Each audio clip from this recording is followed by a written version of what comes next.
control exactly what people think, and that is our job. Yeah. Remember, it's illegal to possess these stolen documents. It's different for the media. I was wondering who did that. Thanks. Ain't nothing to it. A baby could do it. You take the red pill, you stay in Wonderland, and I show you how deep the rabbit hole goes. Is this the real life? Is this just fantasy? I'm a human being, god damn it! My life has value! It's time to ask yourself what you believe. Mass murder, torture, perjury, embezzlement, fraud, deception, treason. These are just a few of your many crimes against humanity. You will not win this war, for you are fighting the very essence of humanity. We make this judgment affirmatively. It will be an entire nation. Hey guys, welcome to Truther Talk. I'm your host, Verstine Henry. Today, I will be interviewing Joy Gardner from the Control Group. When Joy reached out to me, I was really happy because she's doing an amazing study that shows how vaccines not only cause autism, as everybody thinks, but it also is responsible for a host of autoimmune diseases. Now, some of you guys may know my story. This is founded by me and one of my best friends, April Bowden, and I watched her son regress into autism after getting his MMR vaccine. Knowing that I had an autistic cousin across the country, I thought the only way that I could really help her at the time was to put her in contact with another grieving mom who has an autistic cousin, who's basically my cousin. I'm putting them in contact. Now, I knew that my cousin was autistic, but I didn't know why. I just heard she was. So I put them together, and I find out that the same thing happened to my cousin. She took her MMR vaccine, her brain swelled up, and then when she, became, her brain swelled back down, she had brain damage and was autistic. So knowing this information, I thought this was really weird. I told my friend she should sue the court, didn't know that. When she comes back to me saying I can't sue the court, I was like, why? She's like, oh, because there's this 1986 law saying that you can't sue the court. My mind was blown. So then, she starts sending me all of these things on vaccines and what's in them and all this stuff. And I thought this information was incredible. And, I'm a kind of a biology nerd, and I like that stuff. So I would read a lot of studies, and I would see a lot of the biochemical processes that happen with, vaccine damage and all this stuff. So as I'm, doing my research later down the line, I find out that I was on this forum or something, and somebody was like, oh, vaccines caused my son's asthma. And I was like, what? That's weird. So just in passing, I just happened to be mentioning it to my mom. And I was like, yeah, I was reading on this forum that somebody said that vaccines caused her kid's asthma. But that's not, that didn't happen to me because I was born with asthma. And my mom was like, no, you weren't. And I was like, say what? So then I got my immunization records, and I found out that I got diagnosed with asthma shortly after I got the DPT vaccine. Then I find out that the DPT vaccine is something that you could sue before the 1986 Act. It was one of the disorders you can sue for. Being vaccine injury is actually like a vaccine injury that you could sue for. That makes sense, right? So.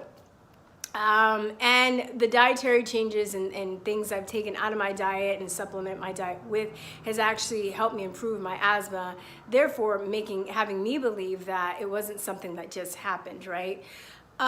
So as I, have done more research through the years, I'm finding people that have diabetes because of asthma, that have epilepsy, diabetes because of vaccines, epilepsy because of vaccines, all these other autoimmune disorders because of vaccines, heart disease, brain disorder, just so many disorders. And I came across Joy, and she's actually put together the data to support this. So we're gonna talk to her, and we're gonna delve into this data, and we'll talk afterwards. All right, guys, see you later. Okay, hello everybody. I am with Joy Gardner, founder of the Control Group. Joy, would you please let everybody know a little bit about your company and what you are doing? It's really exciting work. Okay, so the Control Group is focused on gathering health data for entirely unvaccinated controls of all ages.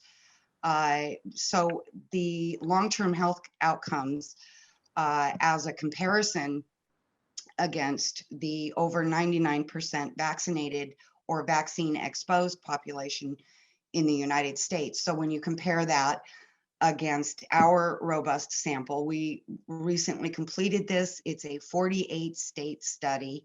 The only 2 states that we didn't survey have a long history of very strict vaccine mandates. So we have to assume that the lack of response from those states was due to the fact that the percentage of that population that is entirely unvaccinated is probably so infinitesimal that it's statistically insignificant. However, throughout the United States, our calculations are placing the entirely unvaccinated at about 830,000 people left. Wow. Yeah, it's a dwindling body of scientific evidence, and I don't mean to refer to human beings as scientific evidence, but that's what the fact is. You cannot know what the true risk factors are of any kind of intervention unless you know exactly what the outcomes are for their cohorts that are not exposed to that specific substance. That's part of the double blind or the what do they call it, the vaccinated versus unvaccinated study, but everybody has won because that's like the scientific standard, right? Yeah, and the big mistake that I saw there was that in order to produce the comparisons, everybody was thinking in terms of, let's also study the health of the vaccinated people. And I'm going, but their health, since 99.74% of Americans have now had at least some exposure to vaccination. Our national health statistics are a perfectly good picture of the health of a vaccine exposed population. Now, obviously, within that population, there are varying levels of exposure, but we're not studying cumulative effects. What we're studying is what's the difference if you completely avoid this as compared to if you've ever been exposed at any level. So that's what our comparison is based on. And the results were staggering. So I'm very much looking forward to sharing with your audience the graphs that show the health outcome differences. You know, it's funny, Joy, before you reached out to me, I was like talking with the co-founder, April, about this. We would talk, the phone was just like, it seems like they're trying to get rid of the unvaccinated population. Yeah. It seems like that's what they want. And as more people are waking up to the dangers of vaccine, as the World Health Organization is actually having emergency meetings. I don't know if you've seen this saying that the anti-vaxxers are converting people in the middle of 500 to 1. So for every one person that, goes pro-vaccine and gets vaccinated, they're converting 500 people, and they're like, what are we going to do? Even the healthcare professionals, we're losing their trust, which is great. Yeah, and we're running out of time because people are focusing on the true scientific method, which is something that in the vaccine industry, in that branch of so-called science, the single most fundamental scientific method is that comparison between true controls and exposed. And that is the one branch of the scientific method that vaccine makers have wholesale discarded. And now they're very, very desperate. And like you were saying, get rid of the controls, because it's kind of like having a lab and you see that the controls are really, really super healthy compared to the ones that got the treatment. And so rather than report this stuff and have a bunch of people go out of business and maybe go to jail, they're just busy trying to destroy the evidence. So just go around and inject all the controls and nobody will be able to prove anything. Yes, So exactly.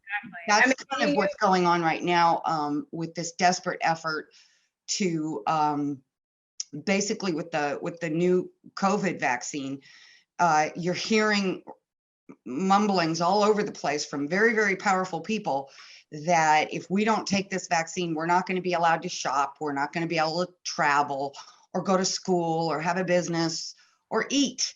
I mean, that's what they're telling us is their plan. Right at the moment, there aren't enough of these shots available to be able to mandate them for every man, woman, and child in the country. But that's about to change thanks to warp speed. They're getting out there fast, hundreds of millions of these shots. Last count I got just yesterday was that 3 million people had already been injected here in the United States with the new shot. So let's, you know what, before we go to the graphs. Wait, I want to say one more thing before we go to, did you see, and I just want to talk, inform the public about this, you know, it's, and to top of what you were saying, Colleen Boyle, who was one of the heads of the CDC, was questioning Congress about, you know, has there ever been a study against, or the vaccinated versus unvaccinated? And she said no. And then they were like, well, why? She was like, oh, it's because it's considered unethical. Yeah, it's unethical, right? But then there were hundreds, I mean, thousands and thousands of people that volunteered, like homeschoolers and people, and they still rejected that information. So they don't want to do it. It's not like they can even find the people. They don't want to put forth that they don't want to do it. And that's when I was just like, you know what? Well, they already know what the results are. Yeah, exactly. Even in like lesser studies, the unvaccinated always are healthier. Even in animal studies, human studies. Yeah. And what differentiates the control group, because we focused exclusively on health data for entirely unvaccinated across the country in all ages, we have a sampling rate that far exceeds any of the national studies that are done by our health agencies, because our population of interest is so much smaller. So it's only 0.26% of the population that is entirely unvaccinated. So that means that you're able to get, with much less surveying, you can get a very, very high sample rate of that population of interest, which increases the accuracy of your research. It's always assumed that a higher sampling rate is going to be more accurate, and there are statistical equations that you work through with your data set, that where you're also factoring in the size of the population of interest and the number that you have surveyed, and that's going to show you your expected error rate. It's premised upon the idea that the higher your sampling rate, the more accurate your data set is likely to be. We ended up with a phenomenal accuracy rate, not only because of our large sample, our high sampling rate for our population of interest, but because it was randomized and it was across 48 states of the United States. So this is a national study. That's 95% of the country. I think I have an inkling what 2 states, but what are the 2 states that you didn't survey? It was, Iowa. No, it was Mississippi and Ohio. Oh, I would have guessed Mississippi and California, but I don't know. Okay, because I know California's vaccine mandates are more recent, and than the ones, because they've been doing it for a lot longer. I know Mississippi's terrible, and they're still not as draconian in California, or maybe it's just that Californians are finding more loopholes and finding ways to avoid it better for longer.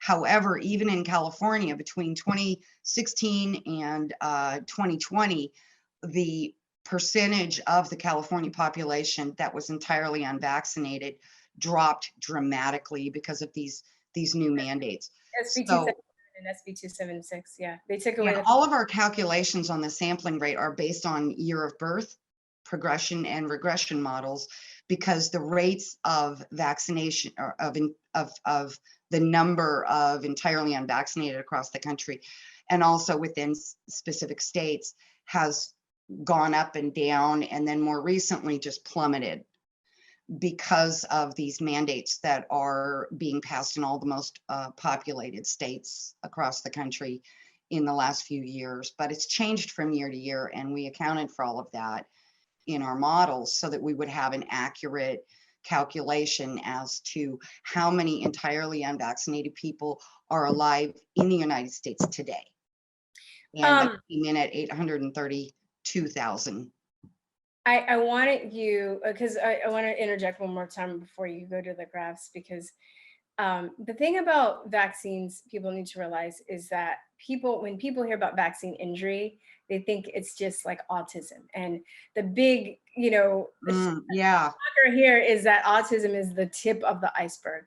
It's just, and could you, I don't know if you're going to get into when you go to graphs, but could you? I can just like sum that up really quick and then we'll go straight to the graphs maybe.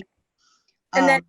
And then tell me what you're talking about the military, because that was mind blowing about how people are unfit for the. Oh yeah, that's actually referenced from a Pentagon official Pentagon report. 71% of Americans between the age of 17 and 24 are no longer fit for military service here in the United States. Now, a lot of that is just purely health. The majority is just, purely health problems. But there's a substantial amount that disqualification that has to do with behavioral and mental problems. And when you realize that the immune system does attack, when it becomes triggered and dysfunctional through a vaccination, the immune system does attack the brain and the nervous system, which obviously could lead to behavioral problems. So my suspicion, based on my own research here, it's more than a suspicion, is that probably close to 65% of those 71% that no longer qualify are a direct result of vaccine damage. And you're talking about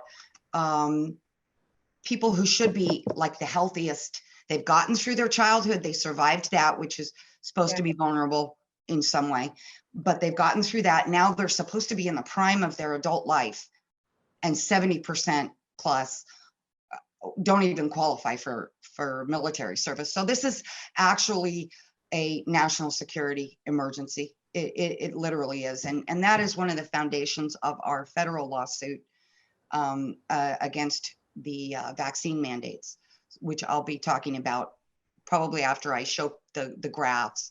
So maybe we should dig into the graphs, kind of just get through that so that people understand what's really going on here.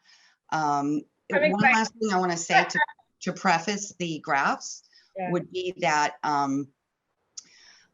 so all of these health problems like diabetes, life-threatening asthma, even heart disease, thyroid disorders, kidney failures, all of these things, people assume, well, how could a vaccine cause heart disease? That's from eating cholesterol, is what people think, right? Well, the fact is, and if you look at our reports, you'll see all the references. Our website is thecontrolgroup.org, and all the materials are there. Heart disease is actually an immune disorder. And that explains why none of the entirely unvaccinated adults that we surveyed have any heart disease in a country where 48% of the population over the age of 18 is now suffering some form of heart disease. And same with diabetes. They're admitting that that's actually an immune disorder. That is the immune system attacking the pancreas and the insulin cells. The immune system attacks the heart. Think about it. When your own immune system is attacking your body, which part of your body do you think is going to be immune from that attack? No part of it, not your skin. That's why the unvaccinated, we weren't finding these high levels of eczema in a country where 7.5% of the vaccine exposed population is now suffering eczema. In the adults, I believe it's even higher. So let's go through the graphs, and then maybe I'll be able to talk about some of these issues. As you're pulling up the graphs, I just want to say, you can share, you should be able to share from your side. Okay. That You know, your skin is your largest organ. People forget that. Yeah. The skin is actually an organ. So when we're talking about the vaccine, the ingredients in the vaccines, you know, attacking your organs, and you know, we talk about eczema and skin diseases and autoimmune diseases that vaccines can cause. Eczema is part of it because your skin's an organ, right? Yeah. So I'm seeing the first graph on my screen right now, and then I'm clicking screen share. Yeah, you should be able to pull it up. Is it working? I have no idea. Oh, wait, here, let me try this. Yeah, so this is probably the most important graph to me because it's the overall health of the groups. So when you look at the 99.74% vaccine exposed American population after the age of 18, 60% of them have some chronic condition. 42% of them have at least 2 chronic conditions. Now, you look over at this 60%, mindful, 48% of Americans that have been exposed to vaccines are now suffering some form of heart disease. Now, it might be mild when they're younger. It's progressive. As we know, immune disorders are progressive. They get worse over time. That's sort of the delayed incendiary device method. So if you're an arsonist, you would set up a fuse with a timer and a clicker or whatever, and then you're in Hawaii when the building lights on fire, right? So you have an alibi. That's kind of how they do it with the vaccines. Yeah. The vast majority of injuries from vaccines are in fact long-term health injuries. And this is what we've uncovered with our study. So if you've got 60% adults, that's with at least 1 chronic condition. And then you come over here, 5.71%. Let me lower this so that people understand. So the orange here is for vaccine exposed. So 60% of vaccine exposed American adults have at least 1 chronic condition. 5.71% of entirely unexposed after they were born unexposed have at least 1 chronic condition. However, when you break those subsets down, the vast majority of health conditions that were reported in this unvaccinated study were in those that were exposed to the vitamin K shot at birth. Even though they were the minority, they were about 30% of the unvaccinated that we surveyed had exposure to the vitamin K shot at birth. They represented the vast majority of health conditions that were reported in the unvaccinated.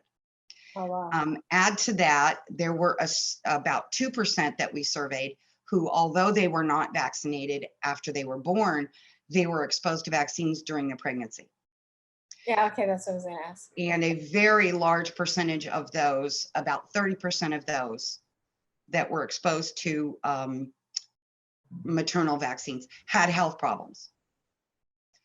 So that's a huge difference. So if you look over here though, the subsets for chronic conditions of those that were not exposed to vaccines after they were born, you see that it's actually within that group, the risk of at least 1 health condition within the group that's had either the K shot and or the pregnancy shot is 12.5%.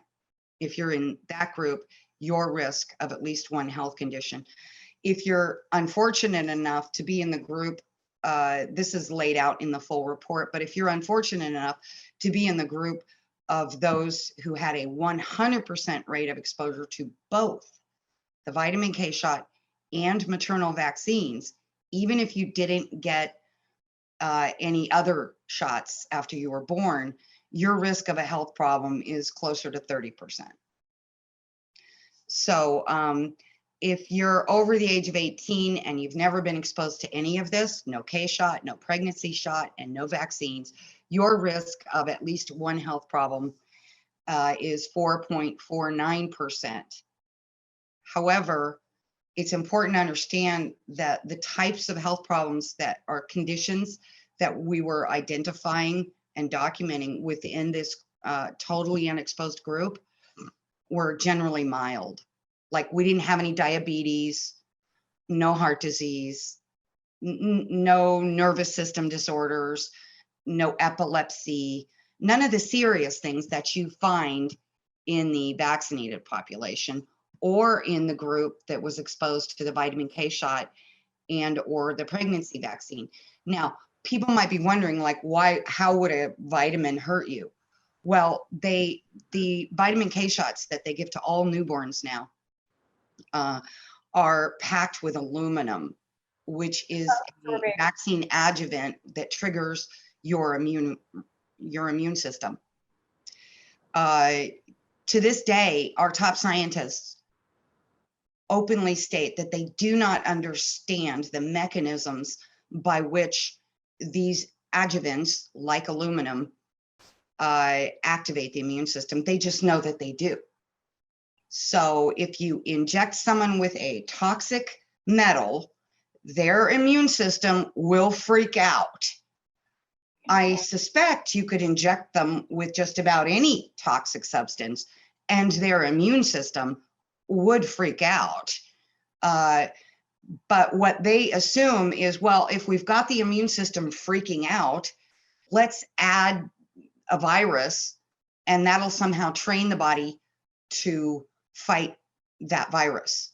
Let me add to that. So it's like they know that it puts your body in a state of hyperinflammation. They're lying, by the way, right? Because they know that it has to keep your body in a state of hyperinflammatory response. Because that's how they equate which is what causes heart disease. So they're now admitting that they've known for 30 years that heart disease is not even about diet, although I'm sure a bad diet could contribute to an already injured immune system that's attacking the heart. But the chronic inflammation is now what they are admitting is causing heart disease. Chronic inflammation, which we know is caused by these adjuvants. But I just wanted to add to that even more, just because when you said that, I said they're lying because they know that, you know, when they need a accelerated or multiplied antibody response. That's why they use the adjuvant. So that's how they count. And I'm trying to explain this to the audience. That's how I see what you're saying. Yeah. How you're immune to a disease or not, right? By the amount of antibodies or titers that are in your blood. But it's like, there's problems with that too. Like that's there's no real biological evidence. Yeah, exactly. That the types of immune reactions that you're having are in fact going to target any specific virus. They're telling us that that's what they think they know. They use according to their theories, and that's what they use. So they're just like, oh, well, if you have, you know, like, I don't know, 1,000 titer, I don't know what exactly their count is, but like for measles, that means, oh, you're immune to the measles. But it doesn't mean you're immune to the measles. No, it actually means that later you could die if you come in contact with the measles. Yeah. Which brings me really quick before we go to the rest of the charts, which I think people are going to find really interesting. And again, the controlgroup.org is where you can go look at all of these materials yourself, including all the supporting data, the full reports. And also, I just recently uploaded onto the website our case filing. All it's got is the case name and the case number. Soon my attorney will give me permission to publish all the filings, but that's up there now. So you can, if you have a PACER account, you can go look at the actual case and everything that's been filed. But soon we'll be putting all that on the website as well. So, oh geez, I changed the subject and what we're getting good to the wait, we're talking about the titer count and the antibodies and the inflammatory response. And okay. So I want to get this to your audience really quick. It's called pathogenic priming. Okay, so here's the danger of including the antigen with these adjuvants that cause a hyperimmune response. With the new jab, we all know what that is, that's coming down the pike and barreling at us like a loaded gun. When you hyper react and train the system to do that, now when that same person comes in contact with that antigen in nature, a so-called wild version of it, they are more likely to actually be injured or even die from that antigen, or that virus, or whatever it is they're telling us is the reason we need to keep getting injected. Specifically with the new jab, this is a common cold shell. It's a coronavirus. There's a bunch of weird RNA packed into it because it's a bioweapon. They created it. I think we all know that now. But the shell is basically, it's basically just a coronavirus, which is the common cold virus. There's a billion mutations and versions of it in existence. And its packet that's inside of it, you know, they scared the piss out of us by saying, ooh, there's HIV in there and a lot of other nasty stuff and whatever. That was to make us more afraid of it so that we would be willing to take a vaccine to avoid it. Well, the vaccines that they've developed for that actually, because it's a coronavirus, is a very unique thing. I mean, it's a common cold virus, but it's unique in we've never been able to develop a vaccine that was effective against it. Not even be able to pretend. I mean, not that I think the other ones are, but this one, they couldn't even pretend, right? And so with all the animal trials that they did previous to this new jab, 100% of the animals died, not from the shot, but when they were later exposed to the common cold virus. They would have an immune reaction that would cause hyperinflammation. Their lungs would shut down, their heart would stop, they would go into anaphylactic shock, their brain would swell, and they would die. 100% of these animals ended up dead when they later came in contact with a common cold virus. So you're not probably going to die from the actual shot, but you're probably going to die later, which buys them an alibi, right? So my personal feeling, based on everything I've been seeing and hearing from really good doctors who have no reason to lie, they have no financial motivation to lie about this. Based on what they are saying, there's just no way on earth I expect this thing to be at all safe. Like at all.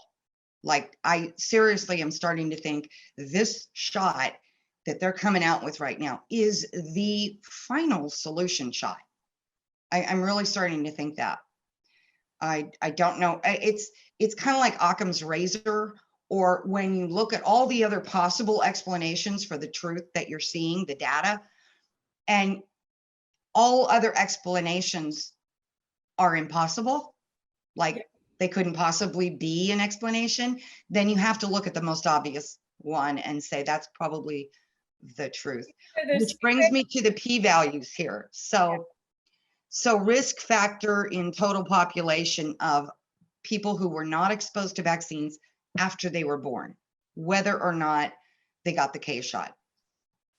And that comes in at 5.71%. Now, this is for people over the age of 18. There's other cohort groups we're going to go through here. So this pilot survey provides the numerical proof. This is absolute proof that the vaccines are, in fact, what has caused this difference in health outcomes. And those values were arrived at by taking the number of people that we surveyed that were not exposed and what the difference was in their health outcomes from the exposed group. And basically, when you translate the p-value to an odds value, you're over here at 245,000. I think that's sextillion. I don't know. Can you see how many zeros there are? There are lies. odds that vaccines are innocent. Okay. Now, if you wanted to convict someone of murder with forensic evidence, you would only need about 1 in less than 100,000 odds that they weren't at that scene of the crime, based on forensic evidence, like maybe it was some form of DNA or their hair sample or something, and it said, well, there's only so many people in the world that have this profile, so there's only a 1 in 100,000 chance it wasn't this guy. He's probably going to go to jail for murder, like if you have that evidence. And here, that's only 1 in 100,000. Sextillion is like a number nobody ever uses because it's just like crazy big. Let me put it this way. The odds that vaccines are not causing these health problems, the odds against vaccines being innocent, your odds are better that you and every single person you've ever known in your entire life is all going to win the great super lotto jackpot tomorrow. The odds are better for that than that vaccines are not the cause of this difference in health outcomes. So that is, now think about it, like for the FDA to approve a vaccine as safe and effective, they use odds of like 1 in 100. Their p-value is, so it's a p-value of 0.05.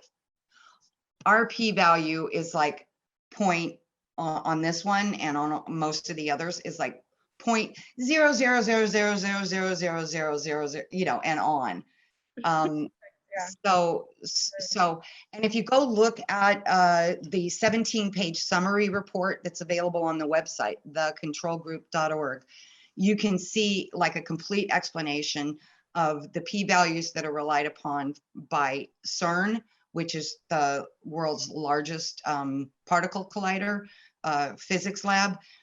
And they're using their values, which are the highest in the world. They're using their p-values to determine the existence of invisible theoretical particles. So they have the very, very most stringent threshold standards of proof, and ours exceed those of CERN exponentially. So there just isn't any better evidence anyone could possibly have.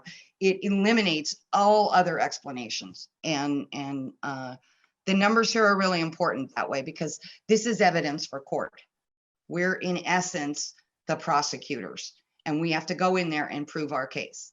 And we have better evidence than anyone could possibly. Okay, so of course, as you can see, it drops down to literally 0% of the entirely unvaccinated having 5 health conditions. Actually, there was 0 that had even more than 2 health conditions. So let's other factors I'm just guessing could be like environmental, like GMOs, and maybe. Yeah, okay, so here's the thing, that's another thing I should mention here. When you see a 0 value for the unvaccinated in these graphs, please understand, we're not trying to say that the only possible cause of this or that disease is vaccines. That's not what we're saying. What we're saying is that even in this robust sample, we couldn't find a single person with that condition. What that means is that although other things can cause it, and if we did survey 100% of the entirely unvaccinated population, we might have and probably would have stumbled on, say, 1 person with diabetes, right? But that's what we're talking about here, is the rate of that problem within the population. So because our sample rate was so high, what you have is a mathematical equation that tells you that the percentage of the entirely unvaccinated who do have diabetes is so infinitesimal that it must be well below 0.01 for us to have found that many people in a nation where the rate is 10%, right? So in the vaccinated population, diabetes is at 10% now. And in our survey, we didn't have a single report of diabetes in the unvaccinated. So that tells you not that it's impossible to get diabetes unless you're vaccinated. It just says that your risk of it is close to zero if you're not vaccinated, as opposed to 10% if you've ever been exposed to vaccines. So now this graph here is 27% chronic conditions in children in the United States that have been exposed to vaccines. Now, we used the most conservative. Hold on, scroll up a little bit, just so, because. Okay, we used the most conservative national statistics available. Yeah, that's good. Don't stop. Okay, so we used, for the 27%, we used the most conservative estimates available for chronic health conditions in children in America. It's actually closer to 50% now if you include a lot of these other categories. Because as we know, childhood obesity is an early symptom of the immune system attacking your regulating systems.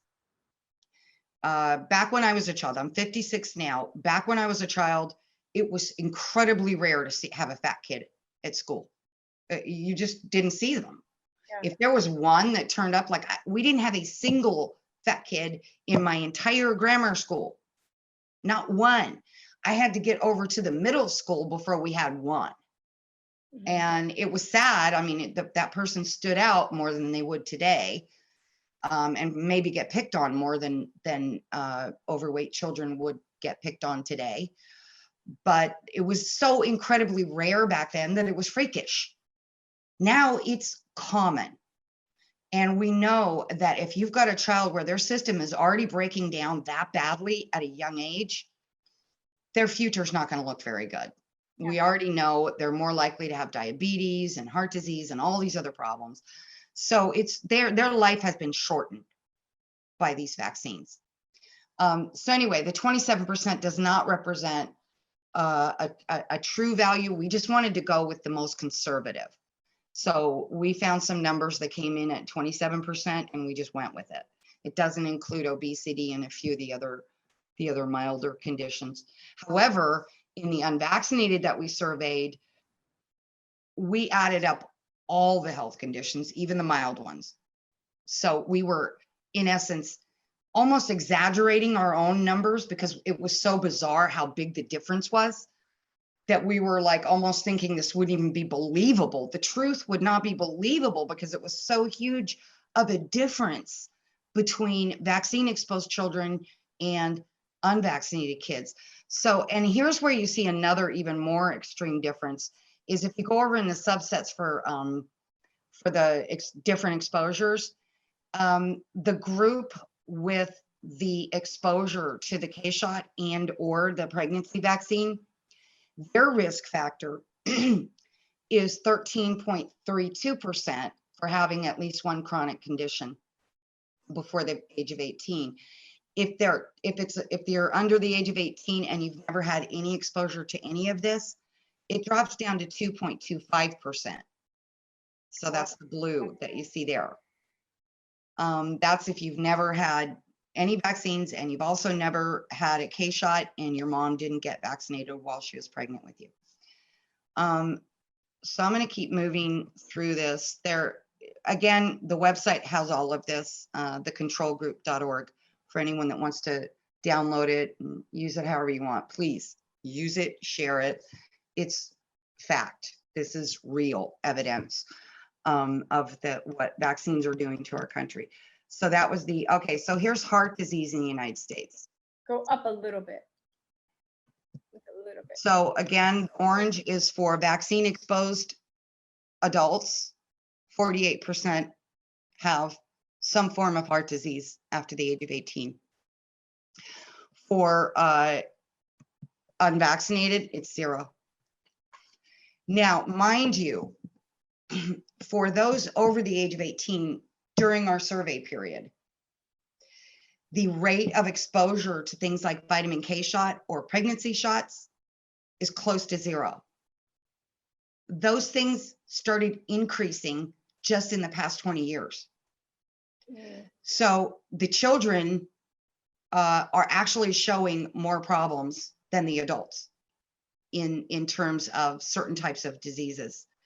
So what is because they're getting a bunch of vaccines in a shorter amount of time. They're getting other exposures that older people don't have the same rate of exposure to the vitamin K shot. That actually started, I think, a little over 35 years ago. And it was modest back then. They were actually using it for people who looked like they might be at risk of bleeding. And now they just give it to every baby, even if it was a perfect birth and there's no risk of bleeding, they'll just give it to them anyway. And in fact, now, if a parent refuses that shot, they are likely to have CPS confiscate their child. They will be reported for medical neglect. Yeah. So it's really high pressure. Okay, so 0%. So that right there tells you the vaccines are causing heart disease. Now, are there unvaccinated people who can get heart disease? Absolutely. We did a sample. It was a very robust sample. But the odds on this one were so big, we couldn't even fit all the zeros on the page here.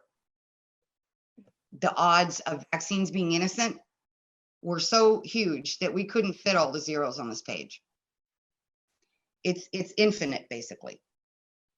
There's no way vaccines are innocent of causing heart disease.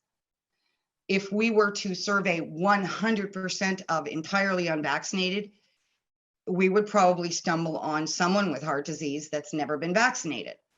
But when you look at the total number of unvaccinated, you're looking at like a risk of heart disease.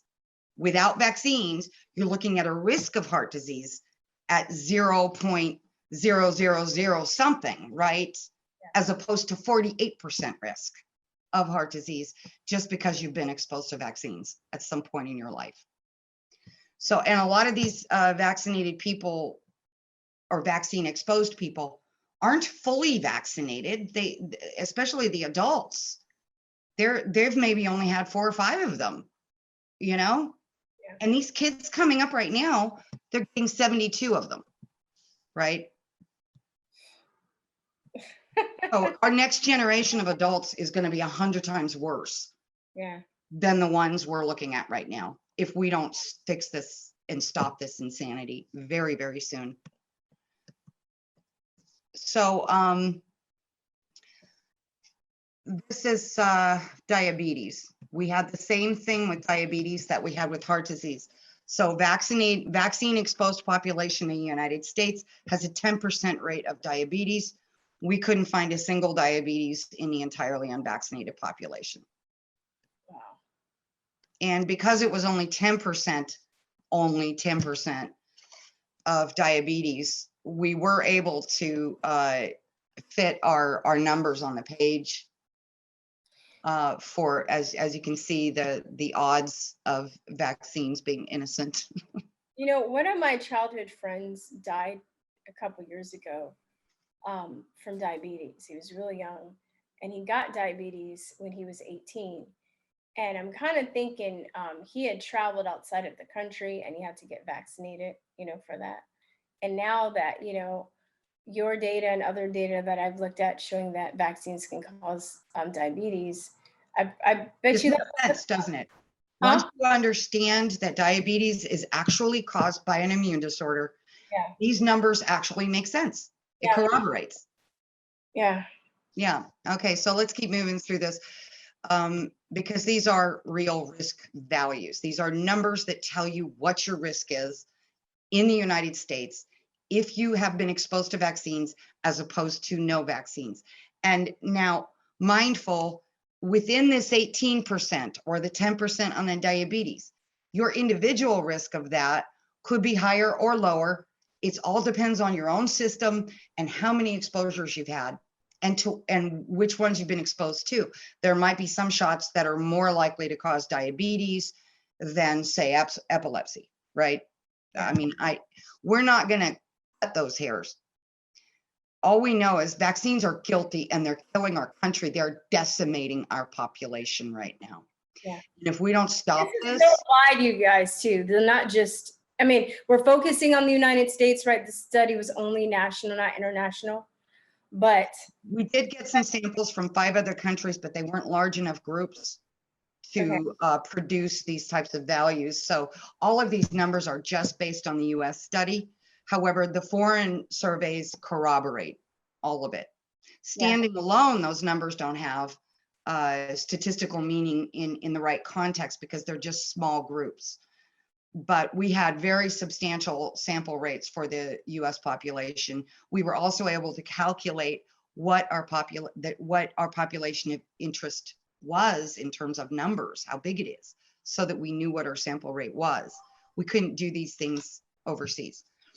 And besides that, we got to clean up our own house here. If we want to go save the world from vaccines. Exactly. Hey, so scroll we start here, then we've got hope that we can save the rest of the world. Yeah, no, definitely. It's like working on yourself before you can date other people. Yeah, let's clean up our own realm, you know. Yeah. Okay, so same thing with digestive disorders. I'm going to start kind of scrolling more quickly here. Yeah, just I can't see the bottom, so scroll up. Okay, yeah, I'm going to scroll up. Yeah, that's.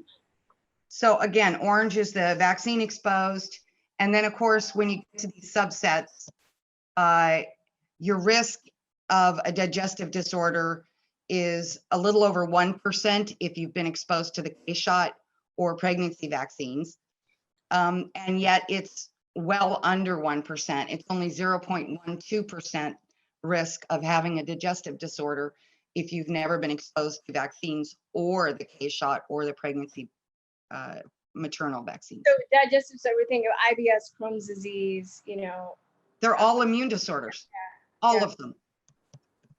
And almost all of the stuff that people are suffering, eczema, same thing. Skin. It's an immune disorder. Look at the difference in your risk factors. If you are completely unexposed to these adjuvants, your risk of having eczema as a child is 0.36%. And guess what? The ones that were reported to us, they were temporary. They were actually just like rashes. They weren't that real eczema that's like permanent. So eczema for adults, that was another interesting thing. In the adults that had no exposure to either the K-shot, pregnancy vaccines, or the or post-birth vaccines, 0 of them had eczema. 0 of the adults had eczema. So I mean, it's just like it's been really hard for me, Verstine, to keep my wits about me sometimes, just because as I started unfolding this information, unpacking it and running all the equations and separating out the subsets and doing and finding out how accurate our study was because of our sample rate and our standard deviation, I started realizing, oh my goodness, this is all real. Like, I didn't want to know that it was this bad. Oh. I wanted to think. Why do you think I curse all the time when I talk about vaccines? That's when I get the most angry, because I know how badly it affects people. It's affected me, all my immune disorders that, you know, I really it started with my friend and my cousin knowing that they, you know, vaccines cause their autism. But as I started doing my research and I realized that it was affecting me and my autoimmune disorders, and then I'm seeing all these people around me, and then I'm teaching kids that are having seizures, that are epileptic in my class, and I know it's because of these damn vaccines. You know, so look at this. Asthma is almost non-existent in people who have not been exposed to this crap. I know. I'll just keep going because the picture, it just doesn't get any more clear. And, you know, there's a reason we put this quote on here for Donald Trump. He's the one that said the cure cannot be worse than the problem itself. Well, guess what the case name is? The federal lawsuit that we filed? Joy Garner versus Donald J. Trump. No, you didn't. Yeah. This is a national emergency and the country needs him to save our country. Because if we keep going down this road, we don't have a country because there's too many people destroyed. What happens to our workforce? You know, we know the kids coming up are going to be way worse off when they're adults. Who's going to pay the taxes to support any branch of government? Everyone's going to be so injured that they're going to have their hand out and qualify for disability. I mean, that's the trajectory we're on. We have about 5 years left and it's over for this country.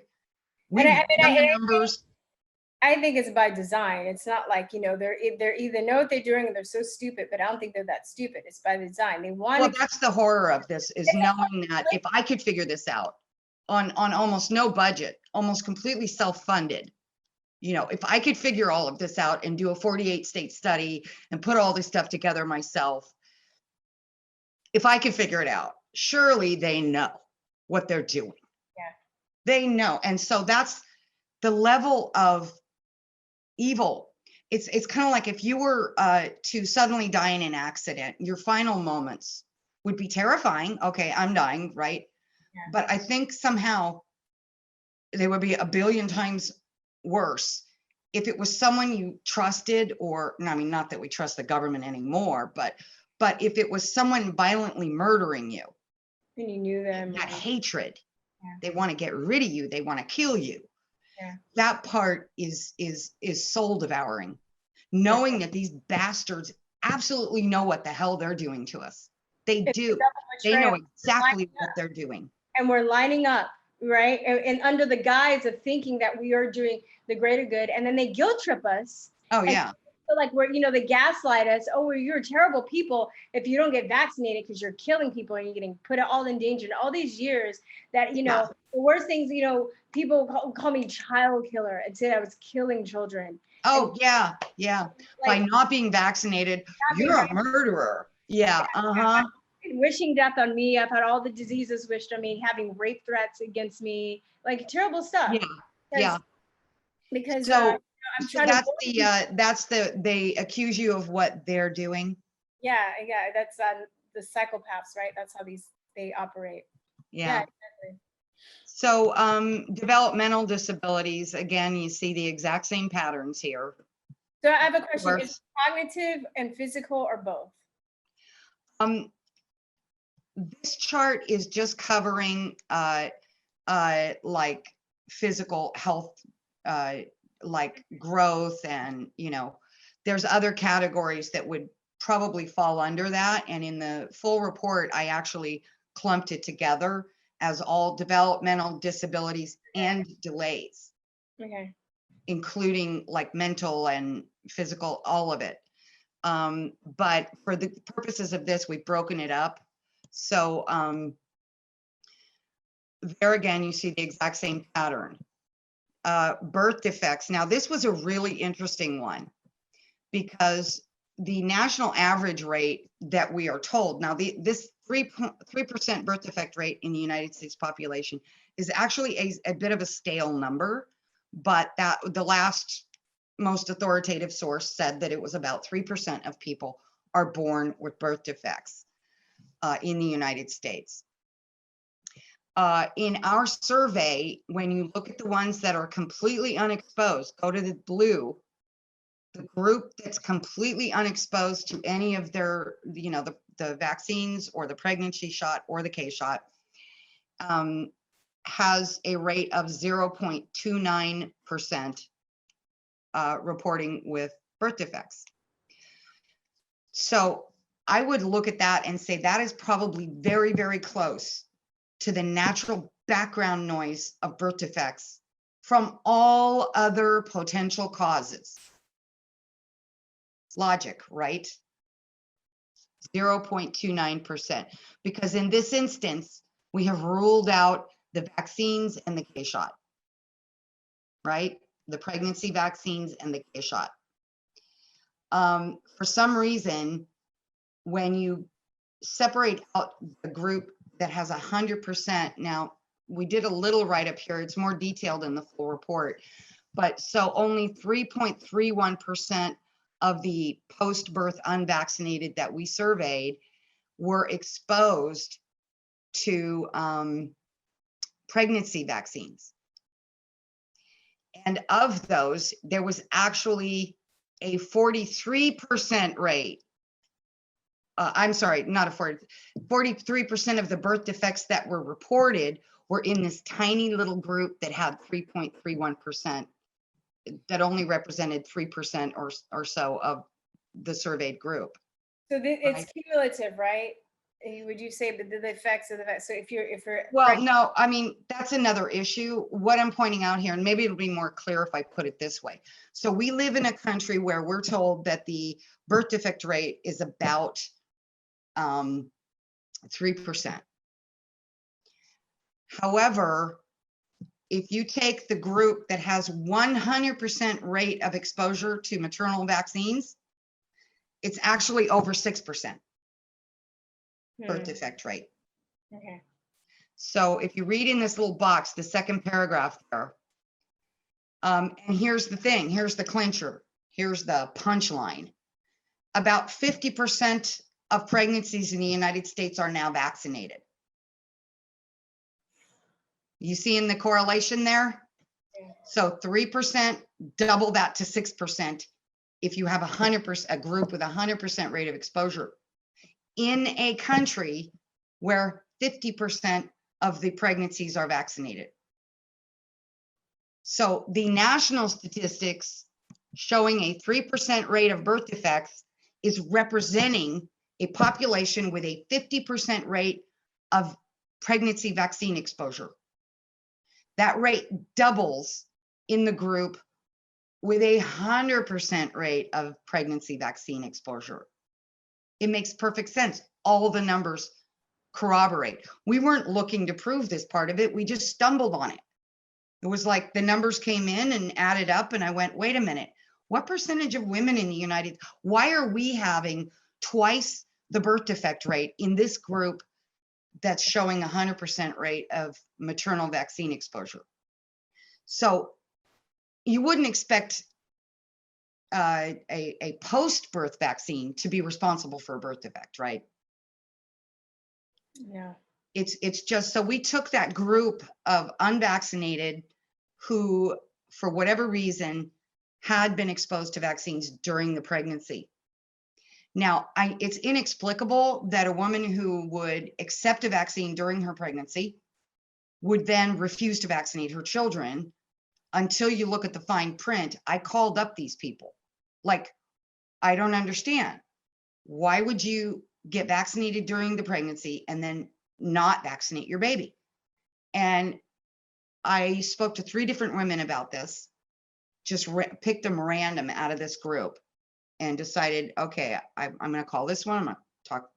I think I emailed one of them and talked about it.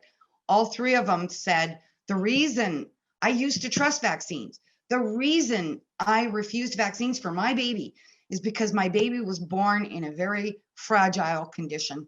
One of them was microcephaly, a shrunken brain.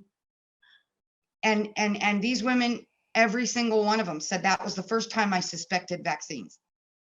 Because I knew I got vaccinated during the pregnancy, they ruined my baby, and I'm not going to let them put any more shots in my baby.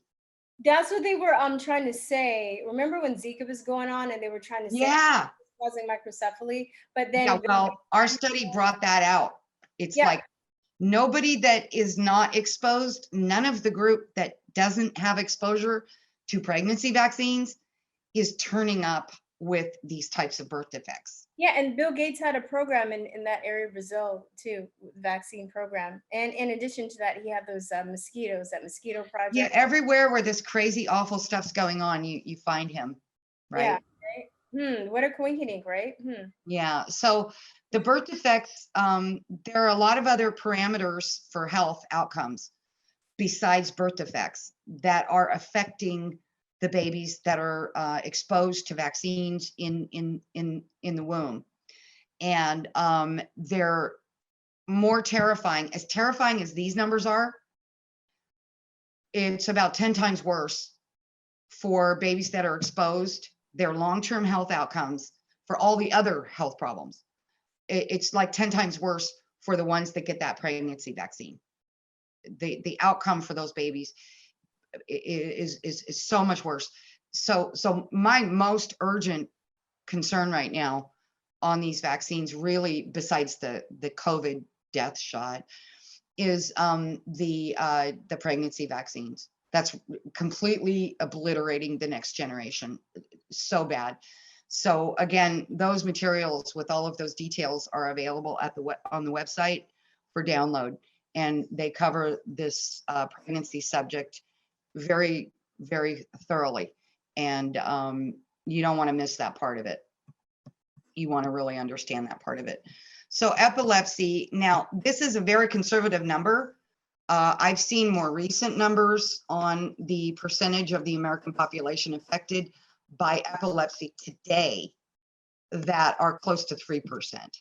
But we took the very conservative 1.2%, and we used that as our baseline understanding of what the epilepsy rate is in the vaccine exposed population in the United States today. However, in the unvaccinated, it's 0.07%. But then when you get over to the subsets, it's even more telling, because we found 0 epilepsy in the unvaccinated who were also not exposed to the K-shot or pregnancy vaccines. So your risk of epilepsy is infinitesimal, almost probably non-existent or close to it, if you just avoid vaccines. So autism, now this is of course, again, a conservative number of estimated rates of autism in the United States. It continues to skyrocket, explode as we speak. According to MIT, we have about another 5 years before 50% of this current generation will be autistic, based on our current trajectory. So anyway, this number's gone up. It's closer actually to 3% in reality right now, or higher here in the United States. The last numbers, just to put this into perspective for the audience, the last number I heard was 1 in 28. 1 in 28. Yeah, it's for the preschoolers, it's even higher. Now, this is just anecdotal stuff, because I get a lot of phone calls from people that are concerned about this stuff. And some of the people I've heard from are actual owners of daycare centers or people that work in them. And they're telling me that it's 1 in 9 for the 2 and 3 year olds. I'm not even, so when I used to, right before I got into this stuff too, I used to be a long-term special ed teacher, and I worked for LAUSD for like 8 years. Oh, so you can give some input. Yeah, I have some anecdotal evidence. So I used to, just talk, after a while, talk to the teachers. And, I've said this before, I would hear the parents talking about how they thought in English and Spanish. So, they weren't reading their Wakefield study in Spanish, right? How vaccines cause their kids autism, but it just kind of went over my head. But I also talked to some teachers or heard them talking. And there was one lady that had been teaching special ed for years. Mm-hmm. And she was older, and she was saying that, back in my day, you might have like one person that was autistic in the class, and now they're 3 class full. Well, I pretty much worked between 2 schools, and both of those schools had at least 3 full classrooms of people with learning disabilities, mostly all kinds of problems on the autism spectrum. And now my friend in Georgia, she's a teacher, and she teaches preschool. And she's like, half of my kids, like out of a class of 22, maybe half of my kids, 12 of them have like some kind of learning disability. And her son is unvaccinated.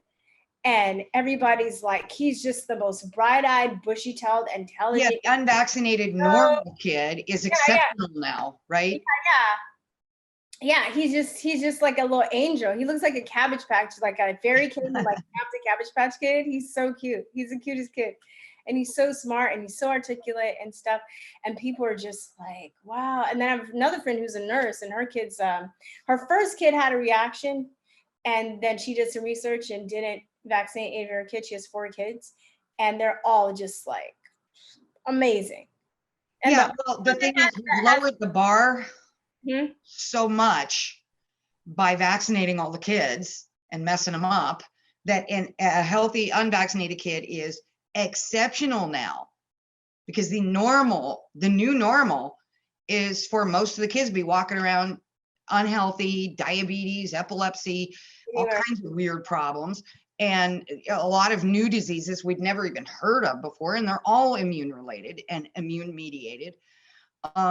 So the interesting thing about this autism spectrum disorder, so again, you see the 0.21%, but that's including, if you include the ones who got the K shot and or the pregnancy vaccine. We only had 2 autism cases reported in this entire study.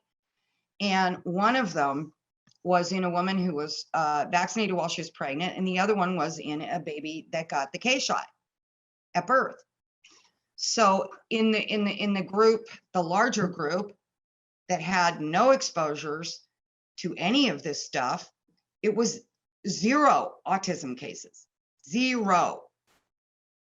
And so again, we've got a p-value up here that shows, you know, the odds that vaccines are innocent. And because the percentage of that we chose to go with on the risk of autism in the vaccinated exposure group is not a super big percentage of the population just yet.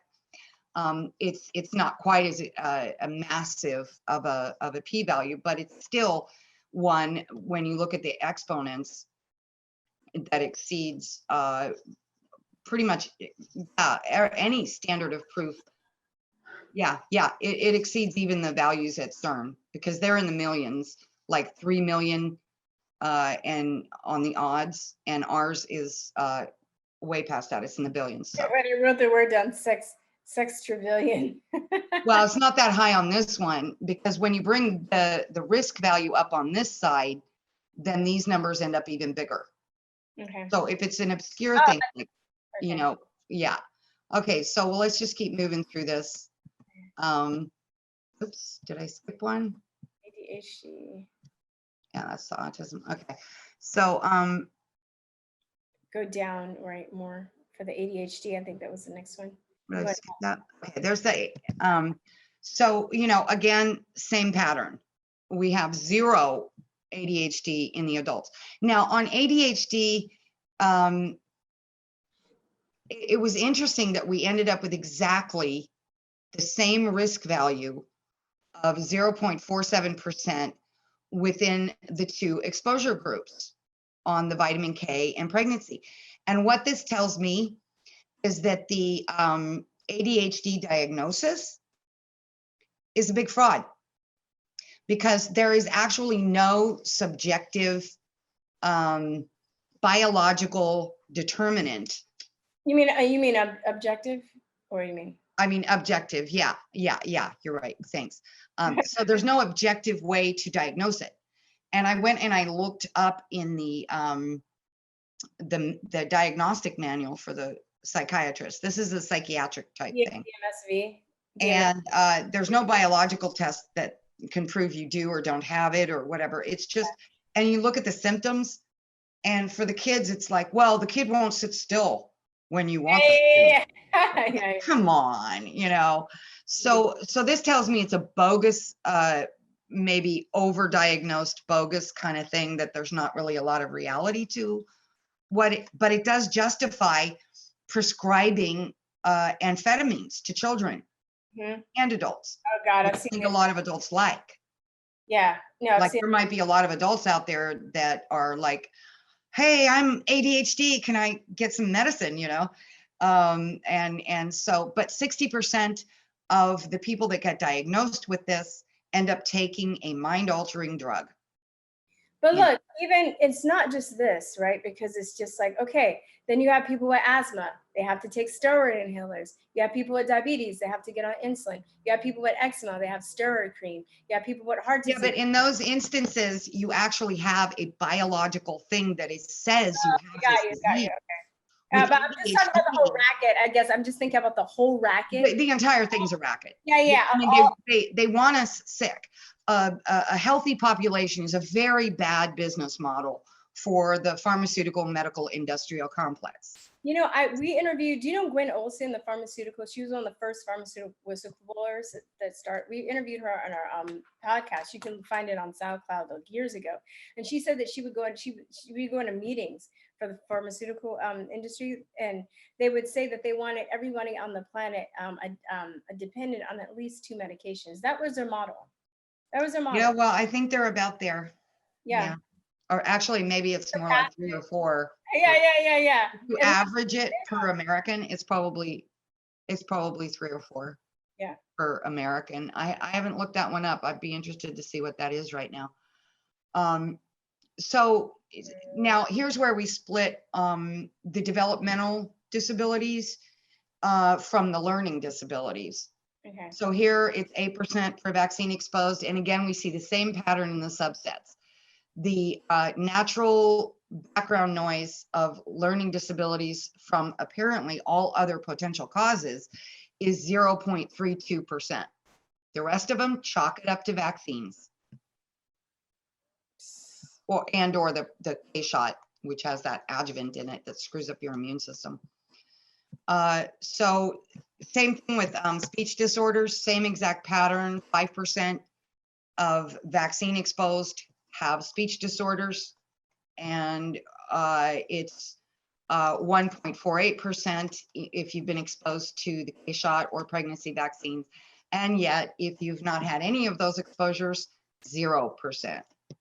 So that doesn't mean there isn't one unvaccinated person out there somewhere with a speech disorder. It just means the risk is so infinitesimal, we couldn't pick it up even in this large sample.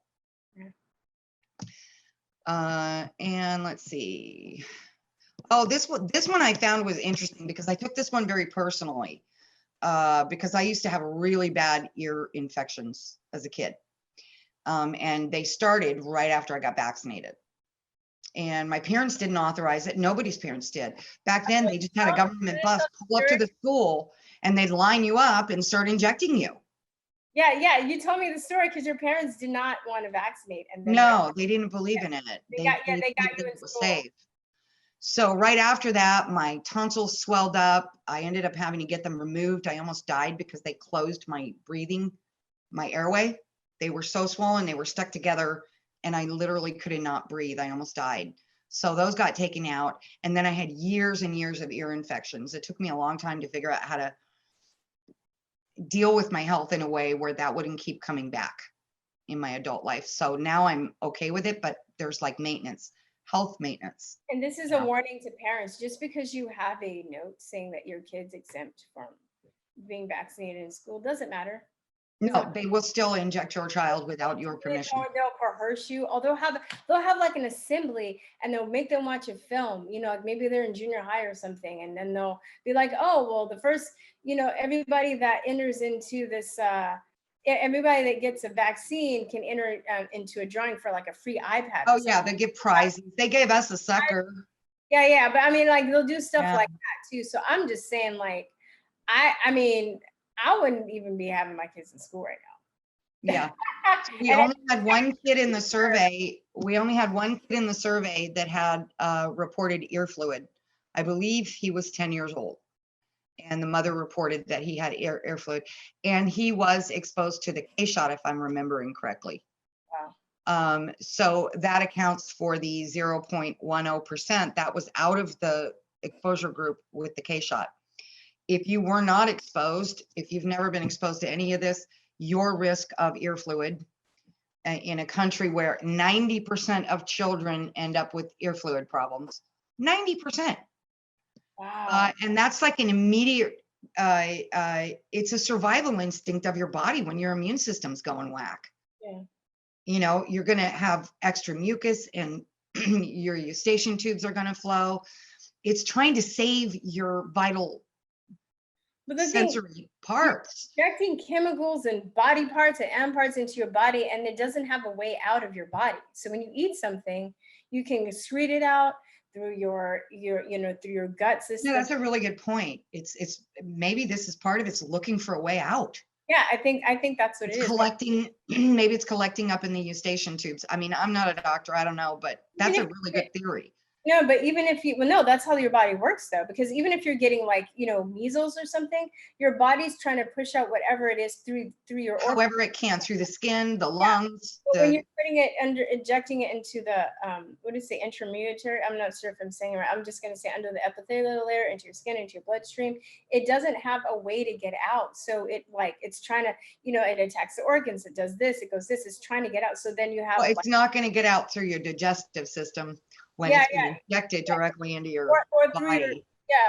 So it's like, they found. Well, I mean, the liver's going to do its best. The kidneys are going to do their best. But when you're talking about viral agents and metals and all these other chemicals and foreign DNA, God only knows what. But fetal calf serum and. Yeah, I mean, but we don't have to be scientists to look at these numbers. Yeah.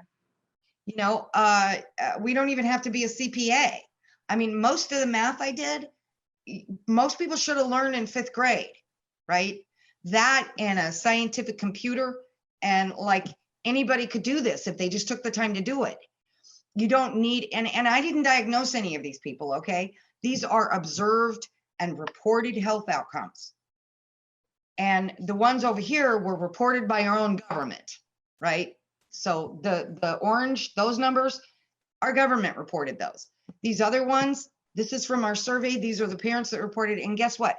These numbers that the government reports, they didn't send doctors into people's homes to diagnose them.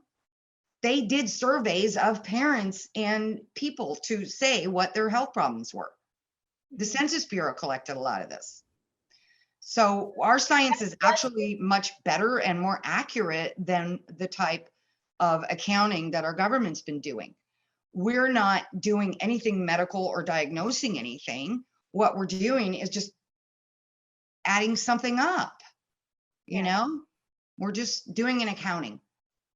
And these are the numbers, and they're real and they're accurate within an error rate of like 0.0, less than 0.04 on, that's our margin of error on the data set. So here you go again with sinusitis, sinus problems that are chronic. I didn't know that it was pushing 15% of the American population that is suffering from this, but that's the truth of it. That's how many people are suffering this. And then I just like, that's painful. Like just to have it one time in your life, that's painful, right? Could you imagine having it your whole life, constantly coming back? That's what almost 15% of our population is suffering now. It was asthma, sinusitis, bronchitis. I would get pneumonia, like I was just congested and infected all the time. I didn't have ear issues though, maybe a couple times. My brother had a lot of ear infections though. But you were vaccine exposed. Yeah. Me too. Yeah. No, I'm just saying. I don't want any more of these things, and I don't want my grandkids facing these types of health problems and these types of risks for these health problems. So here again, same pattern in the subsets. If you didn't get the K shot or the pregnancy shot, you have pretty much close to 0, or maybe even 0, I don't know, risk of having a chronic problem with sinus issues. Unbelievable. I mean, it's believable. Now, strabismus is where the eyes are not working right. It's like a nervous system. I had it fixed. I had a strabismus too. I had it fixed. Okay. How did you get it fixed? They had to go in and cut the muscles because one side was tighter than the other. So. And how were you happy with the results? Yeah, I mean, can you tell that I have a lasagna? I never noticed one. Yeah, it was bad. My friend they were making fun of it the other day. Like, remember when your eye was all messed up? I was like, yeah. Well, I have a dominant eye. I don't think of it as messed up because my eyes track perfectly when I need them to. Mm-hmm. But if I'm focusing in on one thing, I'm actually a sharpshooter. My eye would turn out by accident when I was. It's good. I can. So if I'm looking at something with both eyes open, then I'm fine. But my right eye is really, really, really blurry. The eye this week. But yeah, like especially when I would get tired, my eye would just like turn out one side. So the way they explained it to me, they were just like your muscle imbalance when I well, apparently this is something that's getting to be extremely common in the United States. Again, we used a very conservative value here at 2%, but I'm looking at more recent figures that are showing this to be closer to 3% for children in America that are suffering this condition. And of course, if you've never had any of these exposures, it drops down to 0 or close to it. Have you ever gotten into Andrew Molden's work? No. Who's that? I'm gonna send him to. He was a doctor. He died mysteriously, of course, but he had a really good. Yeah, well, I just had someone break into my house yesterday. Luckily, they were not waiting and late. They didn't steal anything, but I know they were here because there was a light on that I know for a fact was off when I left. All right, I'll be sending prayers to you tonight, Joy. Thank you. I think they may have been looking for my files, but my house is so damn messy. It would have taken them 6 years. Yeah, maybe that's a good thing that people like when you do research. Well, my husband and I run like 7 businesses now. There's so many different projects. Like I'm an inventor, and I have all these things, and we're always running around helping people. And we don't get off on like, look at our fancy, nice house. I mean, it's a big house, it's huge, but there's files and shit everywhere. There's weird inventor projects and all kinds. It's like a mad scientist lab. Okay, wait, you would have to know exactly where to go to find stuff. Andrew Molden. So he was a doctor that basically his theory, and he has some videos still up. I'll send them to you. Every vaccine causes harm. And yeah, they all do. Basically, he didn't have this data, but he was basically talking about the biological mechanisms of how this is possible. And he was showing that every vaccine, everybody gets like a mini stroke. Some people bigger than others, but it causes a stroke within the body, which can also lead to other issues too. Yeah. Yeah. So when you said strabismus, I started thinking about him too, or people having kind of a slight mouth, or all of that. So this is the SIDS death rate. And as we know, SIDS is not actually a cause of death. Yeah. Sudden infant death syndrome, which is what they call SIDS, they put it on the death certificates of these newborn babies as if it's a cause of death. It is not. It just says, we don't know what killed this baby that was just vaccinated. Now this 0.04% is actually not accurate. Bring that up a few points if you add in all these other conditions where they say, well, this newborn baby suddenly died of pneumonia, or all these other things. And I started tearing that apart and realizing that all of these other things that they say the babies died of they're actually listed as side effects in the vaccine inserts. Mm-hmm. I mean, they're listed as side effects. SIDS was on the DTP vaccine insert for the longest time. I think I may have taken it. I have a picture of it. I have a copy. But so we did not have a single SIDS as a diagnosis for death, for a cause of death. You gotta laugh at this because it's just like, yeah, I know. I don't know how else to keep my sanity. You didn't laugh. You'd want to kill somebody, Yeah. Especially when you're looking at the kids, and I'm just like, Yeah. So these cancer figures are also pretty interesting, and of course the same pattern. We didn't have a single case of cancer in either the adults or the children. And by the way, this 6%, that is not just conservative. That is like, when I went and looked at even the CDC's own numbers, we're having over every year, we're having well over 2,400,000 new cases of cancer diagnosed and combined with the deaths. So it's like it's higher than this, because that's cumulative. Like, so if someone that gets diagnosed with cancer lives, right, for another year or two, then the percentage of the population that actually has cancer in any given year is actually higher than this. They're lying to us. But that's the number I quoted, because that's the number they officially published. Chinese medicine says that people, like, their theory on cancer, like ancient or whatever, like Chinese medicine philosophy, is that you don't get cancer in your body and your organs unless it's via the spear or the sword. Injection. Yeah. Isn't that crazy? Yeah, well, you know, it's here again, we have 0-0 on the adults and the children that are not vaccinated that turned up with cancer. Again, if we were to survey 100% of everyone in the world, or even in the country, that is entirely unvaccinated, we would probably come up with some that have cancer. But it's based on the size of our sample rate, we know that it's going to be well under like 0.00 something, because otherwise we would have had a certain number of cancer cases. If vaccines aren't causing it, we would have had a certain number of cancer cases based on how many people we surveyed, and because they live in a country that has a 6% rate of cancer, right?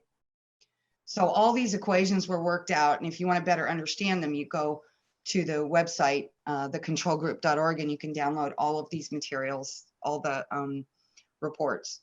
Just to add to that, I think I might repost it, but I don't know if you ever seen that Janie Roberts interview. She did, she was the one that broke the blood diamond story in Africa, but she also did what story? Blood Diamonds. You know the movie Blood Diamonds? Oh yeah, that was a great. It was, that was a fictional movie, but I think that like the real inspiration for that was based on her, I think. Basically, that's what was going on there. Yeah. And she was like, so she also did a expose on pharmaceutical labs, and she talks about it with Gary Knoll, and she's talking about in the you know, this meeting, they're talking about how they're finding like leukemia. So some of the mediums that they use to grow the viruses are grown on like chicken cell embryos. This particular vaccine that she was, they were finding oncogenes and chicken leukemia in that, and they were still in the vaccines, and they were just like, yeah, we can't really strain them out, so they're just in there. We just leave them in. That's just one vaccine. That's just one. That's not talking about SV40 from the polio. That's not talking about all the other stuff that's in there. That's not talking about Corvelva, where they found like 6 unidentifiable proteins that they're like, we don't even know what these is. It's not talking about like even prions, you know, that cause mad cow. All this stuff that's in the vaccines. These people are evil, dude.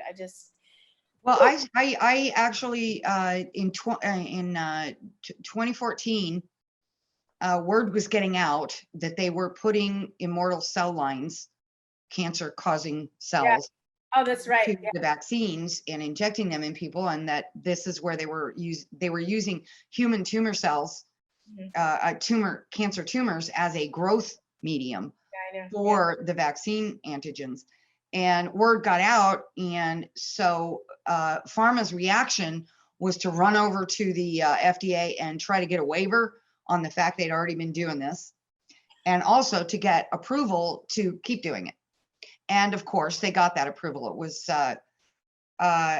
interesting how the majority, because I actually read all the transcripts from the hearings, and there was only about 1 or 2 sentences. I think it was just one sentence of all the dialogue where someone said, but this could cause a cancer epidemic.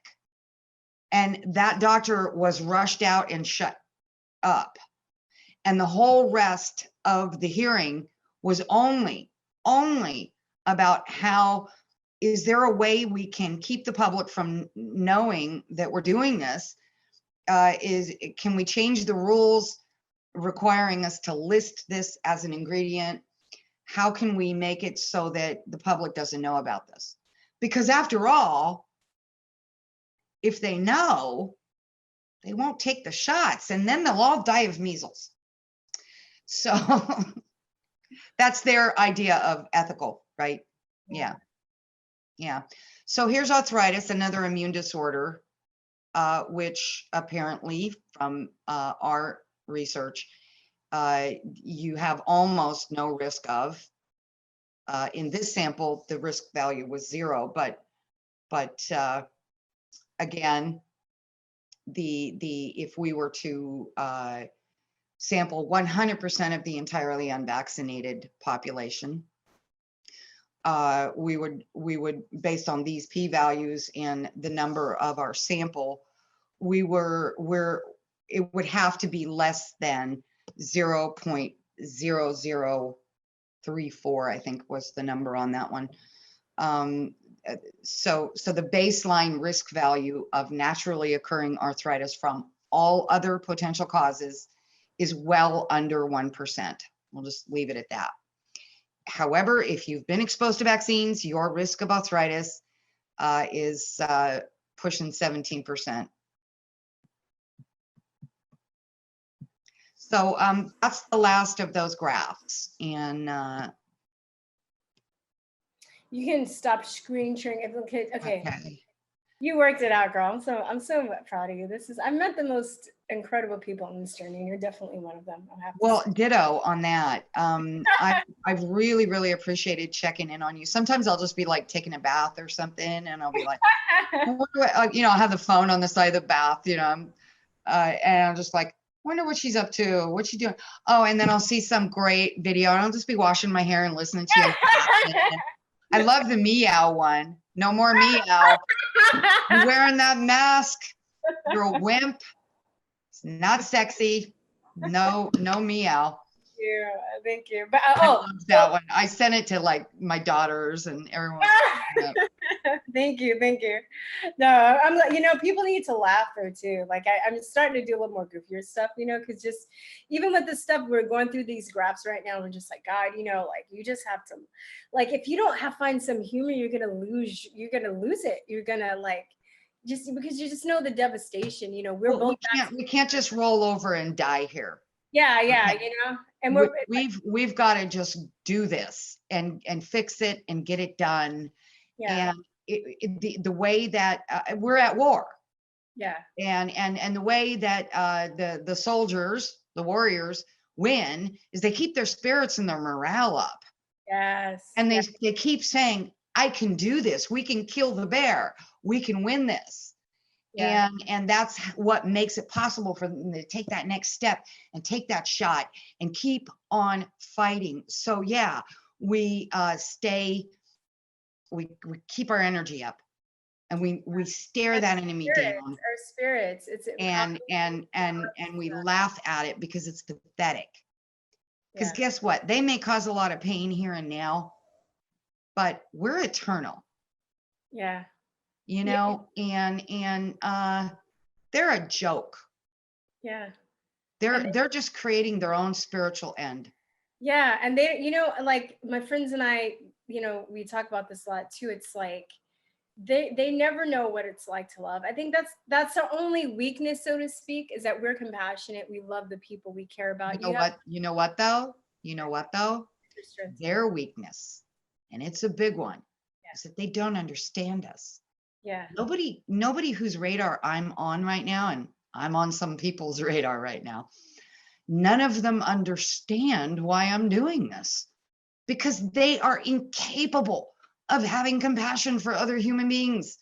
Yeah. So they're looking at me like, so there's no way they can even know what I would necessarily do next, or they can't figure me out. Yeah. Yeah. They don't have the insight. They don't know love. They don't know, I don't know. They don't know. They don't know, like, one thing I would say too, that's inspired me. It's like, it's a lot of the great people in the health freedom movement, but I also have, I've kind of seen it from afar, not go, but I try and stay out of it. But, there's a lot of drama with some of the moms and stuff, and they want to be, they want to be like the superstar, and they fight each other. Like I don't have children, but, I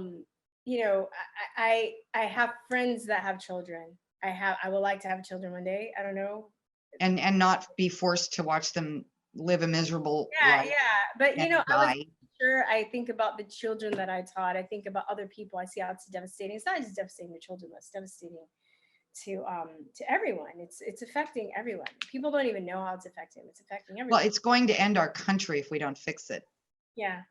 It, Well, it will. I It would will even end say our it's gonna country. end our world. It's going to end our world because look at all of these Gates funded programs that The are world going. doesn't have a chance if we don't save this place.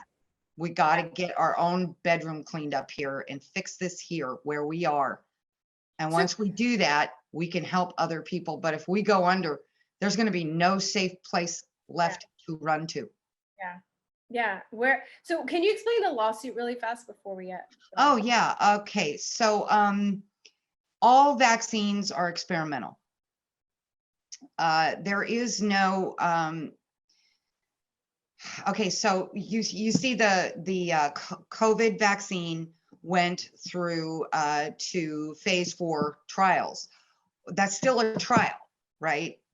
It's experimental, but it's approved by the FDA to go do this bigger version of the experiment, the phase 4.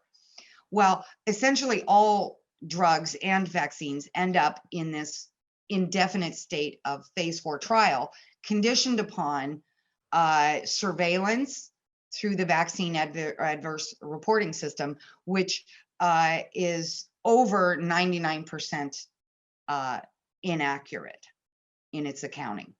And that's admitted to. There was a Harvard study that proved it.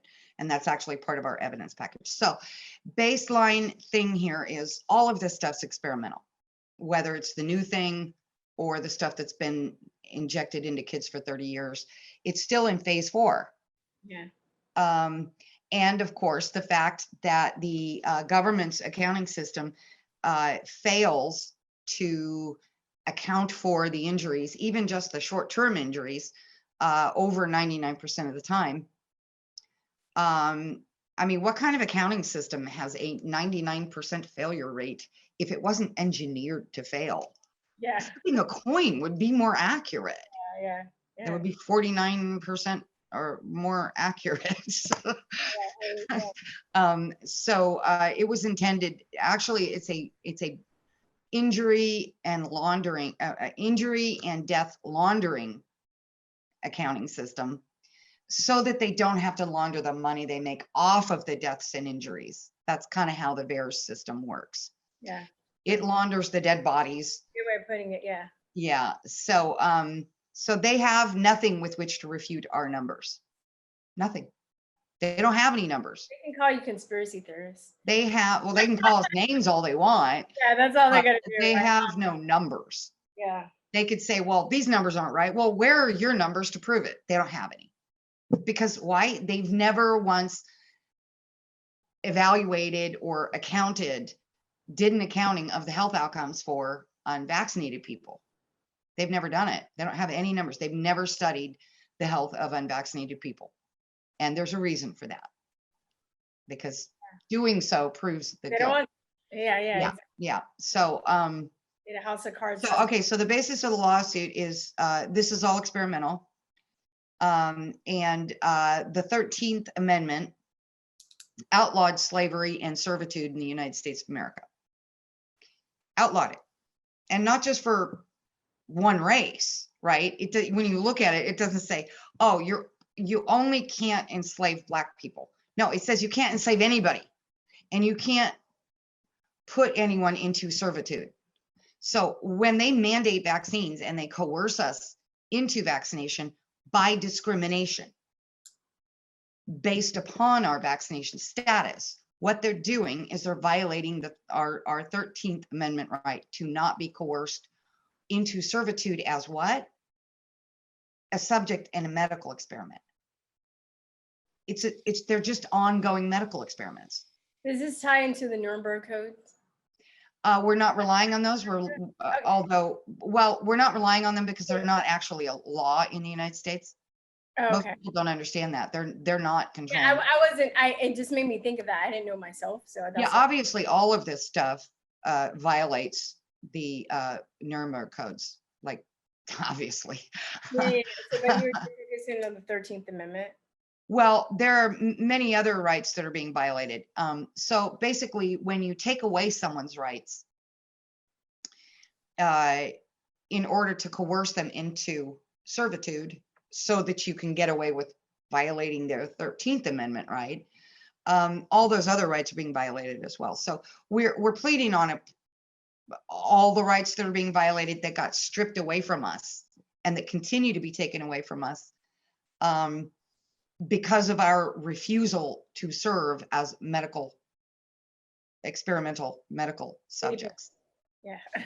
and by the way, a medical experiment that's being conducted while the researchers wear a blindfold. Yeah.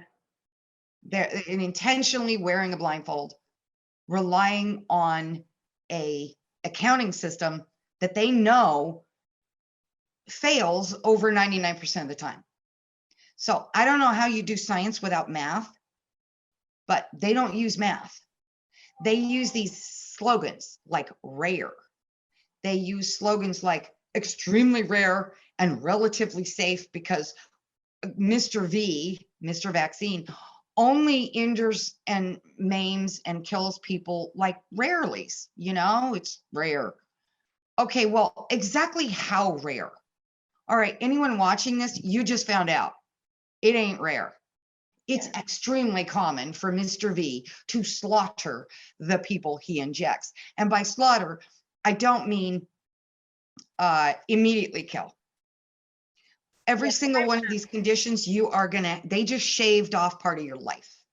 They just shortened your life. Yeah. Because all of these are comorbidities. Not only that, they made the quality of your life worse. Yeah. It's like, we were saying before, we're both vaccine injured. When you're on medications, we're sick all the time.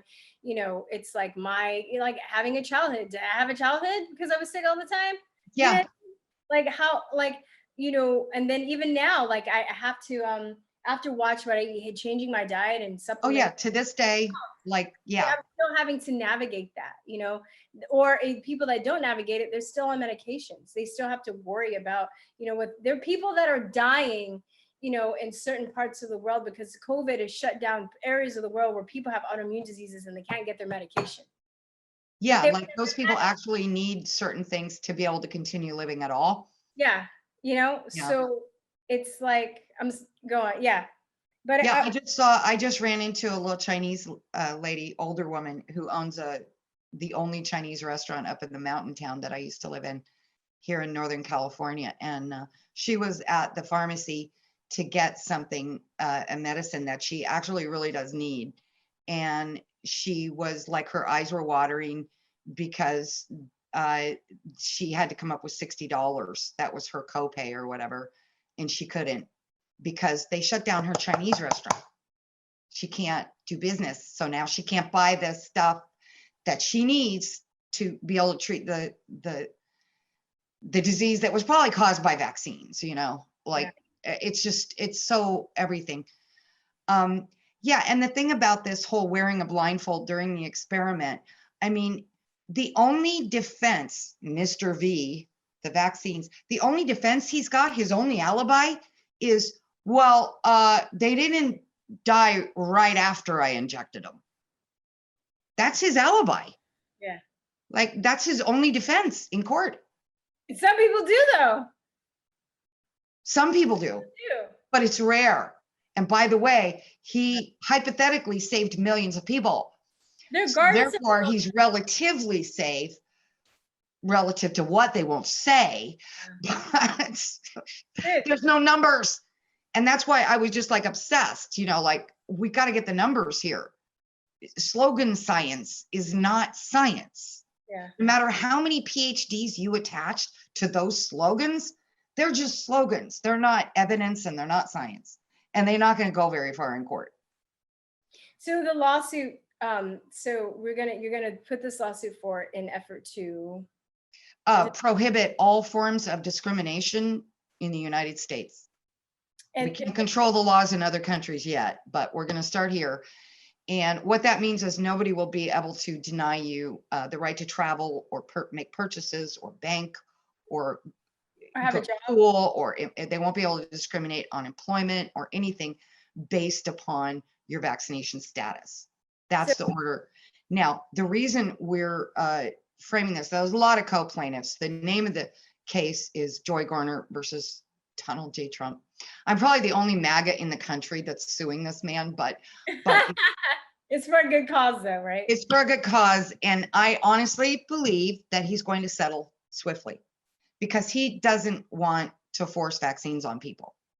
And the way that he can do this is under the declaration of a national emergency. When you've got 60% of your population dying off from chronic illness, that's a national emergency. And so we're asking for that from the executive. And we're also asking that he sign an order, an executive order that affects the entire country, that under this national emergency suspends all vaccine mandates. So all of the existing ones for going to school and all of that suspended. That sounds amazing.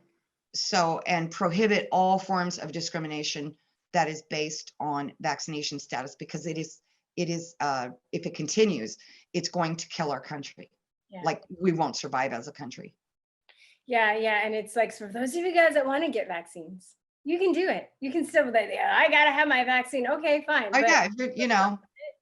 So, the nice thing is, though, all of this evidence being in the sphere of a federal lawsuit, and the highlight nature of this particular suit, particularly at this time when we're seeing all this crazy stuff heading toward us over the COVID vaccine, which a lot of people that normally aren't even afraid of vaccines are like not down with this new shot. They're not down with it. Yeah.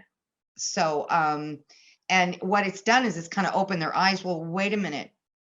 Why was I okay with the other ones? And what's the truth there? And it's awakening a lot of people to the entire issue of vaccines and how dangerous they are. So that's a really positive thing. We could not have had a better climate publicly for public support in which to file this type of lawsuit than what's going on right now. Yeah. You know? Do you feel? Timing is perfect, I think. Yeah. So I'm glad we didn't file it earlier. I was frustrated because I wanted to file sooner. Yeah, right. I remember. We've known each other for about a year, right? Yeah, and I wanted to file last year. Yeah. I was trying to get everything ready so I could file last year, and it just, the stars didn't align, and the stuff just didn't come together in time to be able to do that. And now everything's just kind of come to this crescendo. And so we've got a judge named William B. Shub.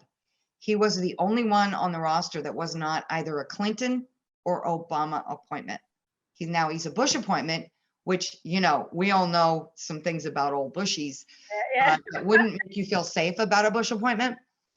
But we're still very, very hopeful. There's a lot of good things we're finding out about this judge right now. He appears to be actually maybe interested in finding out the truth and rendering proper orders, which is rare, you know, in our judicial branch these days. It seems very rare nowadays. But this judge, it was our absolute, out of the entire roster of judges on that district court, we couldn't have got a better one. He was born in 1938, so I guess he's 82. Yeah, and some people hate him, you know, because he's kind of crotchety or something, and he's not a libtard. Like, he's not into socialism and stuff. So, and here he is in California, right, on a federal bench. But everything I'm reading about him makes me think there's no better judge we could have got that was available there. Now, that's no guarantee, you know, that he's going to be perfect.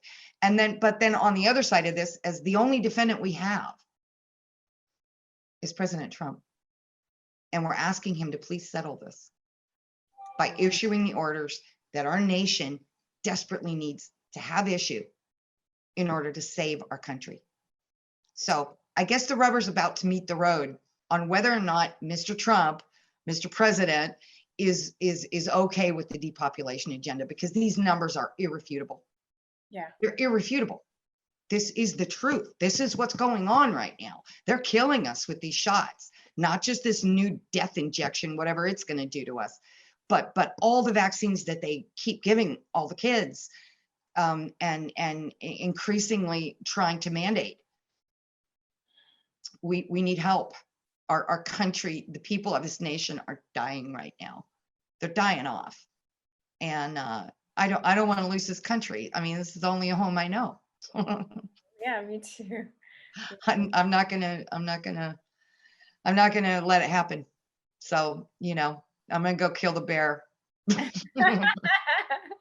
All right. My spears, In addition, so everybody can go find Joy at thecontrolgroup.org, right? Is there anything else? Is there any way that we can support you or our lead counsel, his name is Greg Glazer, and any donations that come in go directly to out-of-pocket expenses for legal. The expenses do add up, and right now we've just been like all self-funded, and it's been we struggle. We're not giving up. We just keep fighting. Yeah. But we don't beg for money ever. We never send out emails saying, please give us money. But we do have a donate button on our website, thecontrolgroup.org. So, a couple bucks, great, if you can. But the other thing you can do that's even maybe way more valuable is your time. So alerting other people, like sharing this video, sharing with people a link to the website and telling them what's there. Go download some of these images on the graphs, maybe, share them with people. Drawing attention to our federal lawsuit. These are all extremely valuable things that you can personally do that are going to help us win this. The more eyes that are on this, the better we're going to do. All right. Thank you so much, Joy. Thank you so much. Thank you, Gerstein. All right. I will hang on for a second. I said it right. Right. All right. Let me go. I'll text you later. Peace and love. Bye, guys. All right. Peace and love. Bye-bye.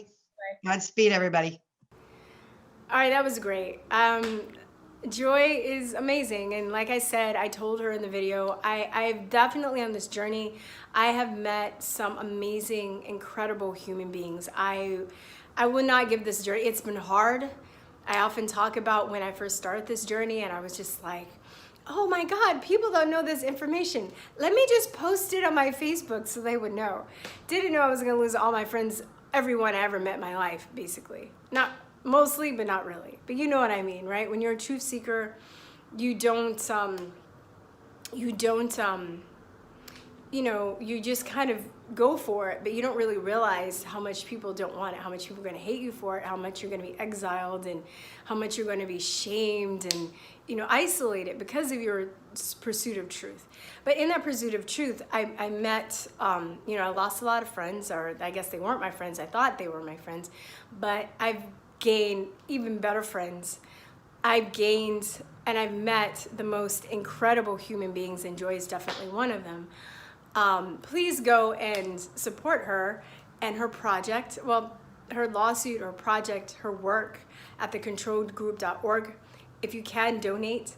If you cannot donate, it would be really great just to share this video, get eyes out there, get people thinking about this and talking about this.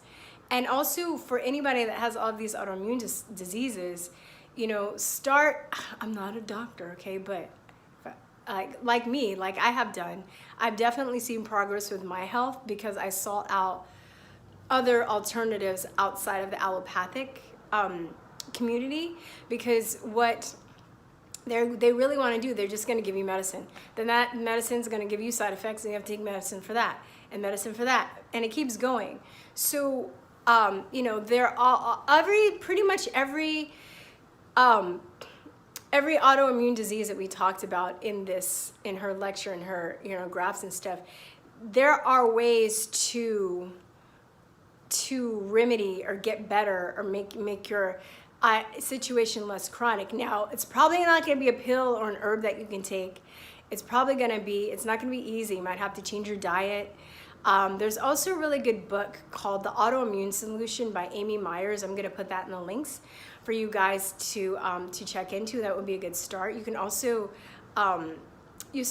Google interviews and stuff by Amy Myers, but look at alternatives for all of these things that she's mentioned. Even stuff like yoga, even though I'm not a fan of the yogic culture and what it has become because I feel like it's been hijacked, I think yoga itself is a really amazing way. It's mind, body, and spirit. It was designed to heal certain illnesses depending on what you have, right? Yoga teachers, they have to study anatomy.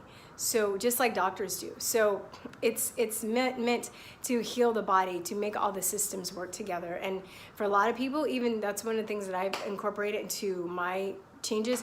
It's made a big difference in their health. So anyway, Godspeed, you guys. Thank you so much for watching.